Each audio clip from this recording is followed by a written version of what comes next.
अस्सलामुअलैकुम, जीटीवी न्यूज़ के साथ मैं हूं अलिशबा कयूम। हेडलाइंस आपने जानी, बुलेटिन का बाकायदा आगाज़ करेंगे और सबसे पहले बात करेंगे बढ़ती हुई महंगाई की। बढ़ती हुई महंगाई ने मुल्क भर की तरह कराची के शहरियों का जीना भी मुहाल कर दिया है।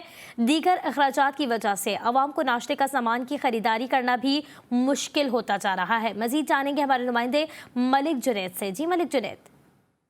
मुल्क में बढ़ती महंगाई और दिन ब दिन अशिया खुर्दोनोश की कीमतों में इजाफे के बाद जो है कराची के शहरी वो काफ़ी मुश्किलात का सामना कर रहे हैं। मैं इस वक्त पाकिस्तान चौक पर कायम एक बेकरी में मौजूद हूँ, जहाँ पर शहरी सुबह का नाश्ता ख़रीदने के लिए आए हुए हैं। मेरे साथ मौजूद हैं, उनसे बात करते हैं। मुझे बताइएगा कि अशिया खुर्दोनोश की कीमतों में दिन ब दिन इजाफा होता जा रहा है, कैसे गुजारा हो रहा है, नाश्ता कैसे? सर गुजारा तो बहुत मुश्किल से हो रहा है। ये समझ लें कि बिजली ने अलग मारा हुआ है, खाने पीने की चीज़ें महंगी अलग हुई है। नाश्ता लेने के आते हैं 700-800 रुपये 1000 रुपये नज़र ही नहीं आते, सीधी बात है। ठीक है, दूध वगैरह महंगा, हर चीज़ महंगी है। बंदा कहाँ पहुँचे, दवाएँ ले, बच्चों को संभालें, तालीम के ऊपर तवज्जो दे, किस चीज़ के ऊपर तवज्जो दे, समझ से बाहर है। महंगाई बहुत अवल लिमिट कर दी है। हम ऑब्जेक्शन उठा रहे हैं तो महंगाई और ज़्यादा बढ़ रही है, कम होने के बजाय और ज़्यादा बढ़ रही है। शहरी मेरे साथ सब मौजूद हैं। शहरियों का यही कहना है कि इस वक्त जो है कराची का हर शहरी जो है वो इस महंगाई से जो है बढ़ती हुई महंगाई की वजह से जो है काफ़ी परेशान है। शहरियों की जानिब से हुकूमत को मुतालबा भी किया जा रहा है कि अशिया खुर्दोनोश की कीमतों में जो है कमी लाई जा सके, ताकि हर गरीब आदमी को जो है 2 वक्त का खाना जो है वो बआसानी मुयसर हो पाए। जी, महंगाई ने आम आदमी के लिए नाश्ता करना भी मुश्किल कर दिया है। लाहौर में फार्मी अंडे 300 रुपये दर्जन, स्टैंडर्ड ब्रेड 120, चाय की पत्ती 450 रुपये पाव, जबकि दूध का छोटा पैक 70 रुपये तक हो गया है। इमरान लतीफ़ से मज़ीद तफसीलात जानेंगे। जी इमरान लतीफ़। जी बिल्कुल, बढ़ती हुई महंगाई ने आम शहरी के लिए नाश्ते का हसूल भी मुश्किल बना दिया है। ब्रेड की कीमतों में भी इजाफा हो गया। जो ब्रेड 80 रुपये की थी अब 120 रुपये तक हो चुकी। इसी तरह जो फार्मी अंडे हैं उनकी कीमतों में भी रोज़ बरोज़ इजाफा हो रहा है, 300 रुपये दर्जन हो गए। जैम की कीमतों में भी इजाफा हुआ है। शहरियों से बात करते हैं किस तरह से इनका बजट मुतासिर हो रहा है नाश्ते के हवाले से। महंगाई तो दिन ब दिन ऐसे ऊपर जा रही है जैसे कि कुछ, क्योंकि एक रेट तो एक जगह है ही नहीं। बेसिकली अंडे हैं तो वो देख लें, और ब्रेड है और वो देख लें। इसी तरह आम बंदे की पहुंच से दूर होती जा रही हैं चीज़ें सारी। बिल्कुल, शहरियों को यही कहना है कि जो नाश्ता भी आम आदमी की जेब से दूर होता जा रहा है। इनका कहना है कि जो अंडे भी महंगे हो रहे हैं, इसके साथ साथ जैम की कीमतों में इजाफा हो रहा है, दूध की कीमतों में भी रोज़ बरोज़ इजाफा हो रहा है। दूध का जो क्वार्टर पैक है वो 70 रुपये तक हो चुका है। इसी तरह जो पत्ती 200 ग्राम की कीमत है आम ब्रांड की, उसकी कीमत 400 तक पहुँच गई है। शहरियों को यही कहना है कि जो महंगाई के असरात हैं वो नाश्ते पर भी अब असरअंदाज हो चुके हैं। जी, तो दूसरी जानिब पेशावर में महंगाई उरूज पर। दीगर अशिया खुर्दोनोश की तरह बेकरी आइटम्स की कीमतों में भी इजाफा हो गया है, जिससे न सिर्फ अवाम बल्कि इस कारोबार से भी वाबस्ता अफराद में शदीद मुश्किलात देखी जा रही हैं। मजीद जानेंगे अपने नुमाइंदे अब्दुल करीम से। जी अब्दुल करीम। जी बिल्कुल, पेशावर में तारीखी महंगाई का सिलसिला जारी है। अशियाई खुर्दोनोश और दीगर अशियाई ज़रूरिया के बाद जो बेकरी आइटम्स है उसमें भी इजाफा होना शुरू हो गया है, जिसकी वजह से आवाम तो परेशान थे ही, मगर इस कारोबार से जो वाबस्ता अफराद है उनका काम भी जो है बुरी तरह मुतासर हो रहा है। तो एक बेकरी में हम मौजूद है और यहाँ पर बेकरी मालिक से बात करते हैं। बेकरी हर चीज़ में जो है तो घी, चीनी, मतलब कोई ऐसा आइटम नहीं है जो कि हमारा रॉ मटेरियल, हर चीज़ महंगी हो गई है और आहिस्ता आहिस्ता बेकरी यूनिट बंद होने को जा रहे हैं। पहले मैं अपना बता दूं तो मुझे हर महीने 2.5-3 लाख 4 लाख का नुकसान है। तो गवर्नमेंट से हमारी ये अपील है कि खुदारा कारोबारी लोगों के लिए सोचा जाए और पीछे से रॉ मटेरियल को किसी तरीके से कंट्रोल किया जाए कि हमें सस्ता मिले और आगे हम बेच सकें, अपने बच्चों के लिए रोज़ी कमा सकें। जी बिल्कुल, जैसे कि आप देख रहे हैं ये पेशावर में एक बेकरी मालिक थे, जिनका कहना है कि हालात इस दहाने पर आ चुकी है कि ये लोग जो अपनी कारोबार है उसको बंद करने पर मजबूर है। जी, और अभी आपको बताएंगे इस्लामाबाद और रावलपिंडी में डेंगू के केसेस में खतरनाक हद तक इजाफा होने लगा। जुड़वा शहरों में डेंगू के मच्छर रोजाना की बुनियाद पर 25 से 60 अफराद को निशाना बना रहे हैं। इस्लामाबाद में केसेस 550, जबकि रावलपिंडी में 700 तक पहुंच गए हैं। इस मुतालिक मजीद जानेंगे मोहम्मद दानिश से। दानिश, बताइएगा सूरत हाल। जी बिल्कुल, 2 जुड़वा शहरों में डेंगू के केसेस में मजीद इजाफा होने लगा। गुज़श्ता 24 घंटे के दौरान शहर इक़्तिदार में डेंगू के 23 नए केस रिपोर्ट हुए हैं, जबकि 15 केसेस का ताल्लुक इस्लामाबाद के दही इलाकों से है और 8 केसेस अंदरून शहर इस्लामाबाद से हैं। इसी तरह इस्लामाबाद में डेंगू से मुतासरा मरीजों की कुल तादाद 540 तक जा पहुँची है, जिनमें 70% मर्द जबकि 30% ख़वातीन हैं। इसी तरह गुज़श्ता 24 घंटे के दौरान शहर रावलपिंडी में डेंगू के 30 नए केस रिपोर्ट हुए हैं और डेंगू से मुतासरा मरीजों की कुल तादाद 790 तक जा पहुँची है। इसके साथ साथ पिंडी के मुख्तलिफ अस्पतालों में 70 से ज़ायद डेंगू के जो मुतासरा मरीज़ हैं वो ज़ेर इलाज हैं। इसके साथ गुज़श्ता 24 घंटे के दौरान इंतज़ामिया की जानिब से मुख्तलिफ मुकदमात पर डेंगू SOPs की खिलाफ वर्जी करने पर इमारतें भी सील की गई हैं और जुर्माना भी किया गया है। जी खबर देंगे कोयटा से। कोयटा के BMC अस्पताल की लेबॉर्ट्री मुख्तलिफ मोज़ी अमराज फैलाने का बायस बनने लगी। लेबॉर्ट्री में मुख्तलिफ टेस्ट के लिए इस्तेमाल की जाने वाली बोतल स्टेरलाइज नहीं की जाती और खून निकालने के लिए इस्तेमाल होने वाली सिरिंज भी एक्सपायर्ड हैं। मजीद जानेंगे इस मुतालिक बुशरा कमर से। जी बुशरा। जी कोयटा का BMC अस्पताल है जहां की लेबॉर्ट्री में इस वक्त जो है गंदगी के ढेर लगे हुए हैं। इस लेबॉर्ट्री में स्टेरलाइज करने वाली जो मशीन है वो भी ख़राब हो चुकी है, जबकि जो खून निकालने के लिए टेस्ट के लिए बोतल दी जाती है उसे भी गंदी जगह पर पानी से धोया जाता है और उसके बाद जो है दूसरे पेशेंट को दिया जाता है, जो मज़ीद अमराज फैलाने का सबब बन रही है। इस अस्पताल में जो इस्तेमाल होने वाले सिरिंजेस हैं, जो लेबॉर्ट्री के अंदर इस्तेमाल होने वाले सिरिंजेस हैं, उनके ऊपर भी एक्सपायरी डेट लिखी हुई है और वो एक्सपायर हो चुके हैं। उसके बावजूद पेशेंट्स को दिया जाता है और उसके ज़रिए खून निकालकर जो है उन्हें टेस्ट के लिए भिजवाया जाता है। ऐसी सूरत हाल में ये नज़र आ रहा है कि जो जहाँ पर ये बोतलें स्टेरलाइज की जा रही हैं वहाँ पर गंदगी के ढेर हैं, लेबॉर्ट्री में इंतहाई गंद है, जबकि स्टेरलाइज करने वाली जो मशीन है वो ख़राब है। नई मशीनें पड़ी हैं। बहुत शुक्रिया बुशरा कमर। रुक करेंगे लाहौर का। लाहौर में गदागरों ने एक बार फिर से अहम शाहराहों पर कब्जा जमा लिया। सिग्नल पर रुकने वाली हर गाड़ी को रोकना और पैसों का मुतालबा शहरियों को परेशान करने लगा। शहरी कहते हैं कि इस मजबूत माफिया के खिलाफ कोई कार्रवाई नहीं हो रही। ये लोग गाड़ियों से कीमती अशिया भी चुरा लेते हैं। तफसीलात जानेंगे हमारे नुमाइंदे वहीद गुज्जर से। वहीद, बताइएगा क्या वजह है, इनके खिलाफ मौसर कार्रवाई क्यों नहीं की जाती? जी देखिए, असल में अलमिया ही यही है कि मुतल्लिका इदारे जो हैं गदागरों के ख़िलाफ़ कार्रवाइयाँ करते तो हैं मगर वो मौसर साबित नहीं होती। अब सूरत हाल ये है कि कोई भी गाड़ी किसी भी सिग्नल पर खड़ी होती है, ये गदागर जो हैं हर गाड़ी को रोकना अपना हक समझते हैं।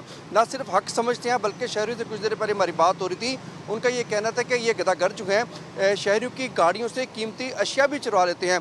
ये इतना मजबूत माफिया है कि आपको मैं बताता चलूँ कि जिस जगह मौजूद हैं, यानी कि अगर मैं बताऊं कि यहाँ पर अगर 4 गदागर यहाँ पर मौजूद हैं तो दूसरे एरिए के गदागर यहाँ पर नहीं आ सकते। अब हम यहाँ पर जब पहुँचे, GTV की टीम यहाँ पर पहुँची है, गदागर यहाँ से रफू चक्कर हो चुके हैं। आप देख सकते हैं फुटेज में जब इनकी जो है हमने वीडियो बनाने की कोशिश की तो ये फौरी तौर पर यहाँ से निकल गए, मगर हमें ये पता है कि हम जैसे ही निकलेंगे ये फिर यहाँ पर पहुँच जाएंगे। ये इतना मजबूत और तगड़ा माफिया है कि इसके खिलाफ जो है कार्रवाइयाँ की तो जाती हैं मगर मौसर साबित नहीं होती। अलबत्ता ये ज़रूर है वार्डन इनको हटाने की काफ़ी हद तक कोशिश करते हैं मगर गदागर जो हैं वो बिल्कुल भी बाज नहीं आते और छोटे बच्चों को साथ लेकर इमोशनली ब्लैकमेल अगर किया करते हैं तो मैं कहूँ ये गलत ना होगा और पूरी एक्टिंग के साथ जो पैसे अपना हक समझ के जो है वो मांगते हैं। तो परेशान दिखाई दे रहे हैं। माफिया के खिलाफ कोई मौसर कार्रवाई नहीं की जा रही। वहीद गुज्जर, बहुत शुक्रिया।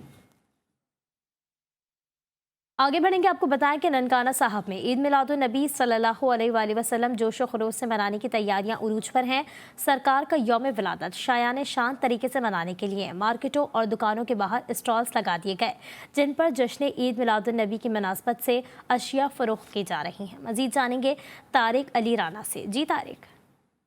जी बिल्कुल, ताजदार अंबिया अहमद मुस्तफ़ा सल्लल्लाहु अलैहि वसल्लम का बाबरकत महीना जो है 12 रबीउल अव्वल का आगाज़ हो चुका है और 12 रबीउल अव्वल के महीने में शहरियों की बड़ी तादाद ने स्टॉलों का रुख कर लिया है जो कि अपने घरों को सजाने के लिए लाइटें और परचम वगैरह खरीद रहे हैं। मेरे साथ इस वक्त एक शहरी मौजूद है, आइए इनसे मज़ीद जानते हैं कि वो 12 रबीउल अव्वल को किस तरह मनाने की तैयारियाँ कर रहे हैं। हमारे नबी हज़रत मोहम्मद सल्लल्लाहु अलैहि वसल्लम की इसी महीने आमद हुई और हम यकम रबीउल अव्वल से ही इनकी विलादत की खुशियाँ मनाने के लिए घरों को सजाते हैं और गलियों को रोशन करते हैं। जी बिल्कुल, आपने शहरी की बात सुनी, उनका कहना था ये था कि 12 रबीउल अव्वल शुरू होते ही हम अपने घरों को और गली मोहल्लों को सजाना शुरू कर देते हैं और ये हमारे लिए सबसे बड़ी ईद है क्योंकि इस महीने में हमारे ताजदार अंबिया अहमद मुस्तफ़ा सल्लल्लाहु अलैहि वसल्लम इस दुनिया में तशरीफ लेकर आए हैं। जी।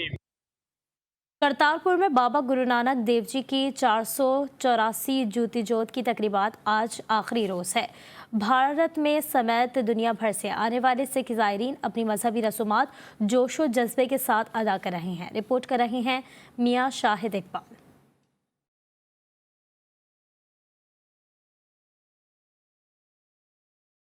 करतारपुर में सिखों के रूहानी पेशवा बाबा गुरु नानक की 482वीं बरसी जूती जोत की 3 रोजा तकरीबात के मौके पर दरबार को बरकी कुमकुमों और खुशनुमा गुलदस्तों से सजाया गया, जबकि यात्रियों के कयाम के लिए खूबसूरत पलंग और आरामदा बिस्तर बिछाए गए। कयाम के दौरान यात्रियों की तवाज़ा कड़ी पकौड़ों, मिक्स सब्जियों, अचार, सादा पुलाव, चाय और मशरूबात से की जा रही है।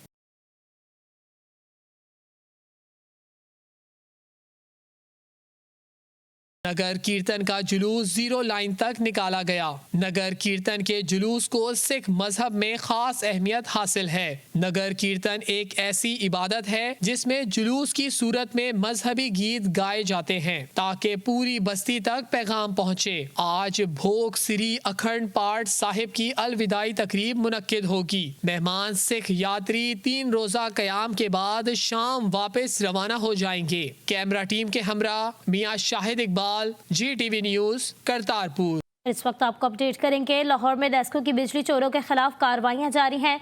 जो बर्ची पार्क से डिवीजन के इलाके में निजी अस्पताल बिजली चोरी में मुलव्वस पाया गया। अस्पताल का कनेक्शन मुनक़ता करके डिडक्शन बिल के साथ FIR दर्ज करवा दी गई है। मजीद जानेंगे वहीद गुज्जर से। जी वहीद। बिजली चोरों के खिलाफ ग्रैंड ऑपरेशन जारी है और आज गुद्दी चौक में सब डिवीजन के SDO जो हैं उन्होंने अपनी टीम के हमरा ऑपरेशन किया, जिसके नतीजे में एक प्राइवेट अस्पताल है जहां पर डायरेक्ट सप्लाई जो है वो दी जा रही थी और फौरी तौर पर जो है वो एक्शन लेते हुए वो सप्लाई को न सिर्फ मुंतका किया बल्कि डिडक्शन बिल भी डाल दिया गया और मुल्ज़मान के खिलाफ जो FIR का इंदराज भी करवा दिया गया है। तो लेस्को तर्जमान का कहना है कि ये वाज़ेह पैगाम है, कोई भी बिजली चोरी में मुलव्वस पाएगा उसके खिलाफ कार्रवाई होगी और न सिर्फ कार्रवाई होगी बल्कि उसके खिलाफ FIR का इंदराज भी होगा और डिडक्शन बिल की मद में जितने यूनिट उसने दिलाए होंगे उसका जो है उसको बिल भी बेचना पड़ेगा। तो कार्रवाइयाँ जो है लेस्को रीजन में भरपूर तरीके से और जारी हैं और आज 19वां रोज है कि आज भी लेस्को रीजन में तमाम सर्कल्स में कार्रवाइयों का आगाज जो है सुबह कर दिया जाता है और रात को भी हमने देखा कि कार्रवाइयाँ जो है अस्पताल का कनेक्शन मुनक़ता, FIR दर्ज करवा दी गई हैं। वहीद गुज्जर, बहुत शुक्रिया। कैस्को ने नादहिंदा साबिका MPAs, MNAs, सियासी पार्टियों के कायदीन और अहम बाअसर शख्सियात की लिस्ट तैयार कर ली। कैस्को के नादहिंदा बाअसर शख्सियात की तैयारी की गई लिस्ट GTV ने हासिल कर ली। बाअसर शख्सियात कैस्को के 1,46,4196 रुपये नादहिंदा है। कोयटा से बुशरा कमर की रिपोर्ट देखते हैं।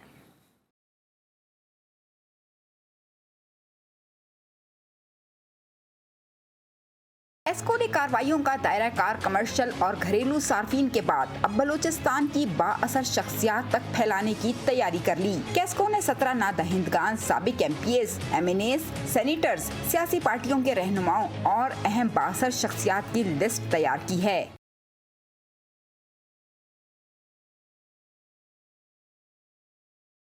साबिक MPA आसिम कुर्द गीलू कैस्को के 20,60,591 रुपए। साबिक MPA हमायूं अजीज कुर्द कैस्को के 49,54,554 रुपए। साबिक MPA जफर जहरी कैस्को के 11,65,725 रुपए। कबायली शख्सियत मीर फेरोज लहड़ी कैस्को के 4,93,310 रुपए और साबिक MPO साबिक वजीर सरदार अब्दुल रहमान खेतरान कैस्को के 3,51,970 रुपए के नादहिंदा हैं। कैस्को chief executive officer Abdul Karim कहते हैं कि कैस्को के नादहिंदगान अहम शख्सियात की लिस्ट कमिश्नर कोयटा को भेज दी है। जल्द कार्रवाइयों का आगाज किया जाएगा। देखिए, नोटेबल की लिस्टें हम लोगों ने बनाई हैं, डिफाल्टर की भी बनाई हुई हैं, डायरेक्ट की भी बनाई हुई हैं।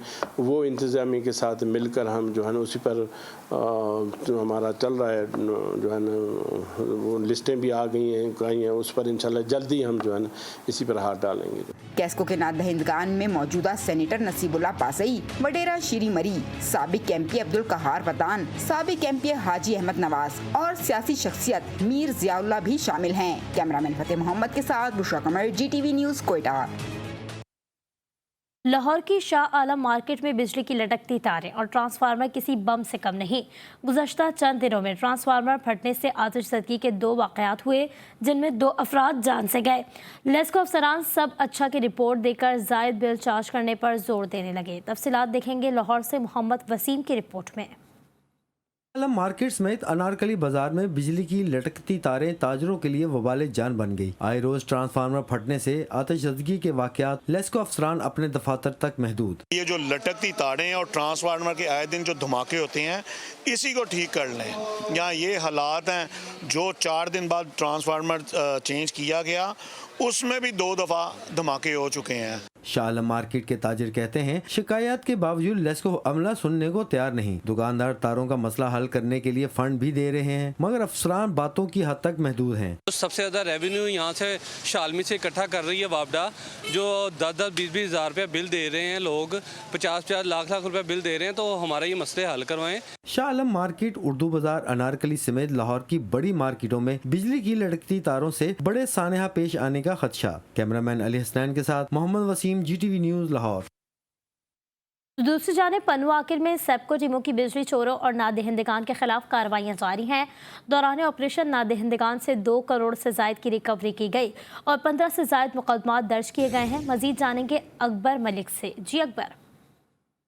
मुल्क भर की तरह निगरान हुकूमत के अहकामात पर पन्नू आकिल सेप्को की जानिब से भी ग्रैंड ऑपरेशन किया जा रहा है। पन्नू आकिल के मुख्तलिफ इलाकों में ऑपरेशन किया जा रहा है। यहाँ पर कुंडा कनेक्शन काटे गए। इस वक्त एक्सियन फ़हीम अहमद बलोच हमारे साथ मौजूद हैं। उन्होंने यहाँ पर हज़ारों रुपए के दंड भी लगाए, लाखों रुपए की रिकवरी की। सर, आप बताएंगे, आपने जैसे कि आप देख रहे हैं कि मुल्क भर में ऑनरेबल प्राइम मिनिस्टर साहब के विजन के मुताबिक एंटी इलेक्ट्रिसिटी थेफ्ट का जो ये सिलसिला चल रहा है, उस कैंपेन में हमारे जो रोडी डिवीज़न का है वो भी हम टास्क फोर्स के थ्रू हम काम कर रहे हैं। अब जी बिल्कुल, आपने जाना एक्शन हमारे साथ मौजूद हैं फ़हीम अहमद बलोच। उनका यही कहना था, यहाँ पर बड़ी तादाद में 2 करोड़ से जायद की रिकवरी की गई है और 15 से जायद FIR दर्ज कराई है। ये हमारा ऑपरेशन आखिरी कुंडा चोर बिजली और जिसके तरफ बकाया जादे उस वक्त तक जारी रहेगा। जी।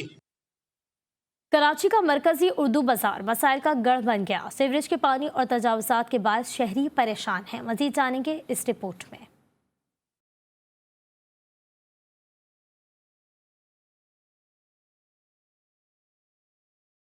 ये मंजर है कराची के मरकजी उर्दू बाजार के, जहाँ से इल्म की रोशनी किताबों के जरिए बढ़ती है। लेकिन यहाँ जब इल्म दोस्त आते हैं तो उनका इस्तकबाल गंदगी, खुले नाले, बारिश और गटर के पानी से होता है। सीवरेज का निज़ाम बेहतर होना चाहिए। अगर सीवरेज का निज़ाम ही बेहतर नहीं होगा, जाहिर बात है बाइक चलाना तो क्या हर पैदल चलने वाले के लिए भी मुश्किल है। क्योंकि यहाँ आप देखें, यहाँ पता ही नहीं है खड्डा है या नहीं है, कुछ पता नहीं है। अगर अल्लाह ना करे, खुदा ना खास्ता, नाला खुला हो, कुछ भी हो, तो वो बंदा उसमें चला जाता है। यही कहा जाए कि सफाई की जाए। यहाँ गाड़ी आती है, सफाई करती है, नाले फिर वैसे के वैसे ही भरे रहते हैं। सफाई कोई सही तरीके से प्रॉपरली नहीं हो पाती है। दुकानदारों का कहना है कि शहर के सबसे बड़े बाजार में सफाई सुथराई के इंतजामात ना होने के बराबर हैं। मुताद्दिद बार दरखास्तें दी हैं, इसके बाद भी कोई बेहतरी नहीं आ सकी। ये हाल देख लें, यहाँ पे कोई पूछने वाला नहीं है। ये समझ लें कि हफ्ता 10 दिन तक ऐसे ही पानी खड़ा रहता है। हम अपनी मदद आप करते हुए उसको साफ वगैरह करते हैं सर। एक तरफ तो गंदगी, दूसरी तरफ बाजार में तजावुजात के बायस भी सड़कें तंग हो गई हैं, जिसके बायस अक्सर औकात यहाँ ट्रैफिक जाम रहता है। सादिकाबाद के इलाके मौजा वाहिद बख्श महल में जगह जगह गंदगी के ढेर, सीवरेज का बहता पानी इलाका मकीनों के लिए अज़ाब जान बना हुआ है, मगर कोई इन मसाइल को हल करने में संजीदा नजर नहीं आता। रिपोर्ट कर रहे हैं एहसन अली। इलाका मकीन अरसा दराज से ताफुन ज़दा माहौल में ज़िंदगी गुजारने पर मजबूर। बारिश के बाद इलाके का हाल मज़ीद ख़राब हो जाता है और शहरियों को कड़े इम्तिहान से गुजरना पड़ता है। इलाका मकीनों ने आइंदा इंतखाबात के बाइकआउट का ऐलान कर दिया। शहरियों का कहना है कि कोई भी सियासी जमात या उम्मीदवार वोट लेने के बाद वापसी पलट कर देखते तक नहीं। जो अभी इलेक्शन न्यू आ रहे हैं, हम उनका बाइकआउट करते हैं। हमने जब रहना ही गंदगी में, ताफुन में, हमारे बच्चों ने बीमार ही होना है। जब स्कूल जाते हुए उन्होंने रास्ते में गिर के वापस आना है, तो हम किसी को भी वोट नहीं देंगे। मस्जिद में आने वाले नमाजी बहुत परेशान हैं, कपड़े पलीत हो जाते हैं और बच्चे बीमारियों का शिकार हैं। हम खुद बीमारियों का शिकार हैं। यहाँ मच्छर बहुत पैदा हो रहा है। इलाका मकीनों ने आला हुकाम से अपील की है कि मकीनों को सीवरेज के मसाइल से निजात दिलवाई जाए। कैमरामैन टीम के साथ एहसन अली, GTV न्यूज़, सादिकाबाद। उमरकोट का सरकारी स्कूल इस जदीद दौर में भी ज़िंदगी की तमाम बुनियादी ज़रूरियात से महरूम है। Government primary school Ataullah Junejo के नन्हे तलबा खुले आसमान तले ज़मीन पर बैठकर तालीम हासिल करने पर मजबूर हैं। देखते हैं सैफुल्ला मंगरेव की रिपोर्ट।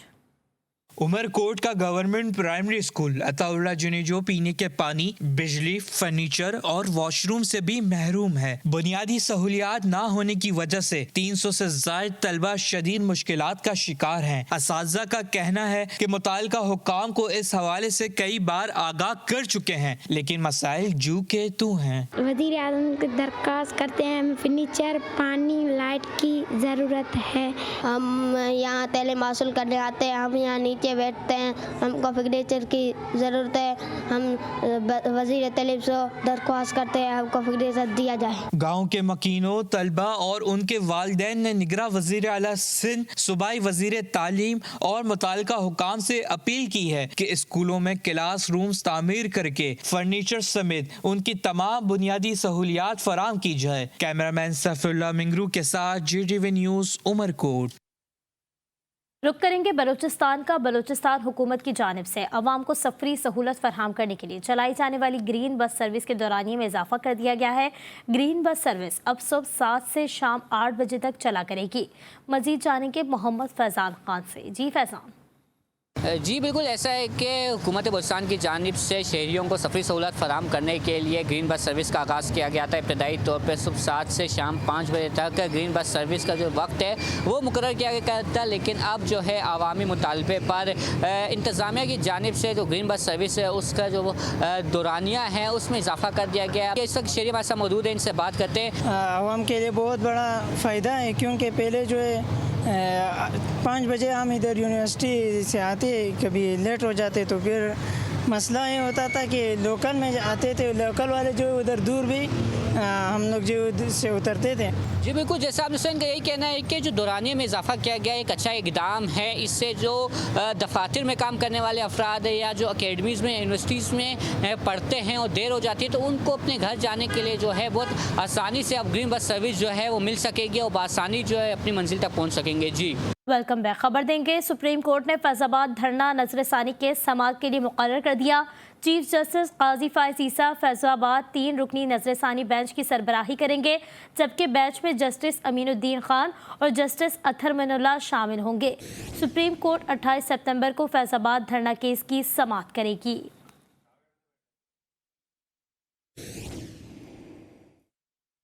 और आपको बताएंगे, निगरां वज़ीर आज़म अनवारुल हक काकड़ आज अक़वाम मुत्तहिदा की जनरल असम्बली इजलास से खिताब करेंगे। मसला कश्मीर और दहशतगर्दी की लहर समेत अफ़गानिस्तान की सूरत हाल पर बात करेंगे। गुज़श्ता रोज़ न्यूयॉर्क में council on foreign relations forum पर खिताब करते हुए अनवारुल हक काकड़ का कहना था कि TTP और दाइश का दोबारा सर उठाना पाकिस्तान और दुनिया भर के लिए तशवीश का बाइस है। उन्होंने कहा कि मुस्तहकम अफ़गानिस्तान पाकिस्तान और अमरीका की खारजा पॉलिसी की अहम तरजीह है। अफ़गान हुकूमत से बराह रास्त राबतों का खैर मकदम करते हैं। मुआशी खुशहाली के लिए पाकिस्तान के पड़ोस में अमन और इस्तेहकाम बहुत ज़रूरी है। निगरां वज़ीर आज़म का कहना था कि पाकिस्तानी अवाम आइंदा चंद माह में नई हुकूमत का इंतखाब कर लेंगे। हुकूमत का मैंडेट आज़ाद और शफाफ इंतखाबात यकीनी बनाना है। मुस्तहकम और जमहूरी पाकिस्तान हमारी तरजीह है। हुकूमत में पाकिस्तानियों की मुकम्मल नुमाइंदगी यकीनी बनाएंगे।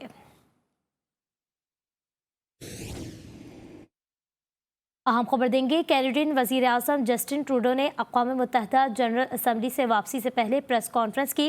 कनाडा में सिख रहनुमा के कत्ल में रॉ के मुलव्वस होने का मामला एक बार फिर उठा दिया। कहा कि एक कैनेडियन शहरी को कैनेडियन सरजमीन पर कत्ल किया गया।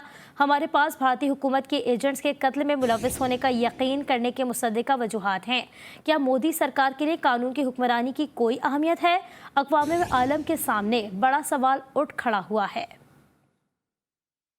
There are credible reasons to believe that agents of the government of India were involved in the killing of a Canadian on Canadian soil. That is something of the utmost and foundational importance in a country of rule of law, in a world where international rules-based order matters. We have rigorous and independent justice system and robust processes that will follow their course. And we call upon the government of India to engage with us to move forward on getting to the truth of this matter.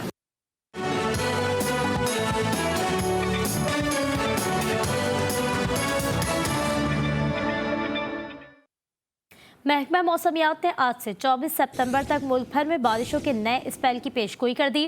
Karachi और हैदराबाद समेत सिंध के पेशतर अजला में मूसलाधार बारिश का इम्कान है। तेज़ बारिशों के बाद सजावल, उमरकोट और थरपारकर समेत बास नशेबी इलाके ज़ेर-आब आने का खदशा है। दूसरी तरफ कश्मीर, मरी, गलियात, इस्लामाबाद, खत्ता पोटोहार, गिलगित, लकी मरफत और बनू समेत करक और वजीरिस्तान में बारिश का भी इम्कान जाहिर किया गया है। महकमा मौसमियात ने खबरदार किया है कि बारिशों के बायस मरी, गलियात, कश्मीर और हज़ारा डिवीजन में लैंडस्लाइडिंग का खतरा है। Welcome back. बात करेंगे खेलों के मैदान से। आईसीसी वर्ल्ड कप 2023 के लिए कौमी स्क्वाड का ऐलान आज किया जाएगा। कौमी स्क्वाड का ऐलान गुज़श्ता रोज़ होना था, जो कुछ वजूहात की वजह से नहीं हो सका। कौमी cricket team ICC world cup में शिरकत के लिए 27 सितंबर को भारत के लिए रवाना होगी और कौमी क्रिकेट टीम का पहला वार्म अप मैच 29 सितंबर को न्यूजीलैंड के खिलाफ खेला जाएगा। कौमी क्रिकेट टीम का दस्ता 15 खिलाड़ियों पर मुश्तमिल होगा, जिसमें से 3 खिलाड़ी बतौर रिजर्व टीम के साथ सफ़र करेंगे। बहावलनगर में सजा कबड्डी का मैदान। कबड्डी के दंगल में नामवर पहलवानों ने परफॉर्मेंस के जरिए शायकीन से खूब दाद समेटी। मजीद जानते हैं शेख जमान मकसूद से। जी शेख। हाँ जी बिल्कुल, आज जो है पंजाब की धरती, पंजाब जो है बहावलनगर में आज कबड्डी का जो मैच वो यहाँ पर जारी है। यहाँ पर जो है कबड्डी के जो पहलवान है वो दंगल कर रहे हैं। मेरे साथ जो है वर्ल्ड चैंपियन मौजूद है, उनसे जानते हैं कि आज के हवाले से क्या कहेंगे। जी बिस्मिल्लाहिर्रहमानिर्रहीम, मैं मोहम्मद आलम, वर्ल्ड चैंपियन मास रेसलर, और आज के इवेंट के हवाले से मैं स्पेशल जो कमिश्नर बहावलपुर है उनका शुक्रिया अदा करता हूँ कि ये 23 साल बाद जो इतना बड़ा इवेंट हो रहा है, इससे हमारे इलाके के नौजवान जो है वो स्पोर्ट्स की तरफ मुतवज्जा होंगे। जैसा कि आपने इनकी बात सुनी, उनका यही कहना था कि 23 साल बाद जो है कबड्डी मैच जो है वो पंजाब की धरती बहावलनगर में हो रहा है। इस तरह के इवेंट होने चाहिए ताकि जो नौजवान नस्ल है वो नशे से बच सके और इन खेलों पे तवज्जो दे सके। जी, इसी के साथ ही न्यूज़ बुलेटिन से फिलहाल के लिए इतना ही। मजीद बाखबर रहने के लिए आप विजिट कर सकते हैं हमारी वेबसाइट GTVnetwork.tv। देखते रहिए GTV न्यूज़।